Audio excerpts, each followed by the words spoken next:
My husband's first love, Linda, was assaulted. In a fit of rage, he locked me in the basement and had a dozen men torture me. I begged him to let me go, screaming that Linda's attack had nothing to do with me. All I got was a cold sneer. You were jealous of Linda. You wanted to destroy her. Well, I'll make damn sure you're the one destroyed. I was desperate, screaming, fighting, pleading, but no one showed mercy. A week later, after a trip with Linda, my husband finally remembered I was still imprisoned in the basement. He stood at the top of the stairs, looking down. You bitch, get your ass up here and apologize to Linda, and maybe I'll let you out. But there was no answer. He didn't know that 5 days earlier, the torture had killed me. Part 1. Ryan held Linda close as they walked into their mansion after a week away. He looked around, his brow furrowed, and impatiently called my name. Where the hell is Sophia, that damn bitch? She was told yesterday to be on her knees, ready to shine our shoes when we got back. Linda chimed in, a smug smile playing on her lips. Just as Ryan was about to explode, the housekeeper, Michael, stepped forward nervously. Sir, Mrs. Walker has been confined to the basement for a week now on your orders. Ryan went silent for a moment, the memory slowly returning.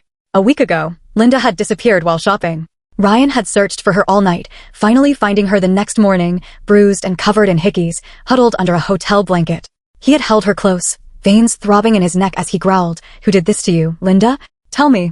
Linda had sobbed in his arms, her delicate finger trembling as she pointed at me. It was her, the men last night. They said Sophia sent them.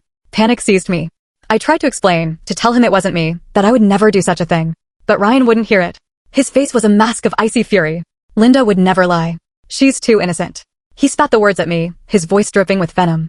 Sophia, you venomous bitch, are you trying to destroy her completely? My blood ran cold. This was how he saw me. No matter what I said, it wouldn't matter.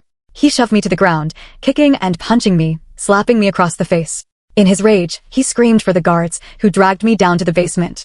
He brought in a dozen thugs, their faces hard and cruel. You goddamn whore. How dare you pull such a sick stunt on Linda? You're going to pay for every bit of pain you've caused her.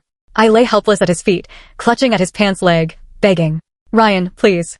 I'm pregnant with your child. For the sake of our baby, please, just investigate this. But I had overestimated my place in his heart.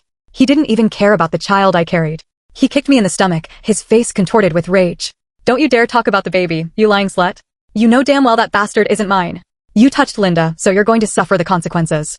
He gestured to the men, his eyes filled with disgust. Have your fun, boys. Don't hold back. And don't stop until I tell you to. For a week, he never asked about me. For 7 days and nights, I was tortured until I wished for death. Without Ryan's orders, those men wouldn't stop. They beat me, they raped me. I fought back until I had no strength left, until all I could do was beg for mercy. But they didn't listen.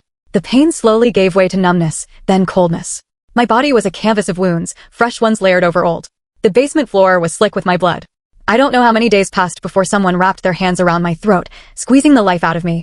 I died in that cold, dark basement, forgotten and alone. Ryan, honey, give me a hand. This stuff is killing me. Linda struggled with the overflowing shopping bags in the trunk of the Lamborghini. Ryan chuckled and ruffled her hair. You goofball. Let me take care of that. He gathered the bags and followed Linda inside, catching the worried look on Michael's face. Spit it out, Michael. What is it? Ryan snapped. Michael hesitated.